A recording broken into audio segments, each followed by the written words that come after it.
Assalamualaikum warahmatullahi wabarakatuh. Halo ayah bunda. Pada kesempatan kali ini saya akan membahas tentang beberapa metode yang bisa kita gunakan untuk mengajarkan anak-anak kita ibadah. Yang pertama, dengan kisah. Metode ini termasuk metode yang paling sering digunakan dalam pendidikan Islam.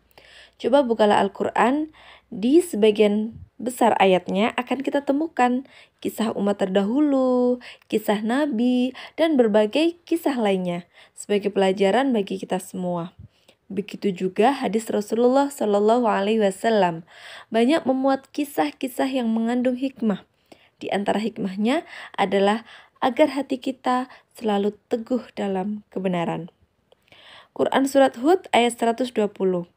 Dan semua kisah Rasul-Rasul kami ceritakan kepadamu Muhammad, agar dengan kisah itu kamu teguhkan hatimu dan di dalamnya telah diberikan kepadamu segala kebenaran, nasihat dan peringatan bagi orang yang beriman. Mengapa metode ini sering digunakan dalam Islam? Ya, sebab metode ini memiliki banyak manfaat. Di antaranya, saat menyampaikan kisah pada anak adalah saat yang paling menyenangkan bagi orang tua dan si anak. Kita akan merasa santai dan dekat satu sama lain. Dan yang paling penting, kita bisa mendapatkan perhatian si anak. Pada saat itulah, kita bisa dengan lebih mudah menanamkan berbagai ajaran dan pesan moral pada mereka. Kasih sayang antara orang tua dan anak pun akan semakin kuat. Dengan bercerita secara tidak langsung, anak akan terlatih untuk bersikap proaktif. Ia akan terbiasa dengan komunikasi lisan, bertanya, berdialog, dan menyampaikan pendapatnya. Kisah adalah sarana untuk memperkuat imajinasi anak. Kisah bisa menumbuhkan keceriaan dan semangat anak. Dengan menyampaikan kisah-kisah kepahlawanan, keberanian, anak akan bangkit dan tumbuh. Semangatnya untuk selalu berada di jalan kebenaran juga akan semakin kuat. Lewat kisah, kita juga bisa membangun kemandirian dan kejujuran si anak.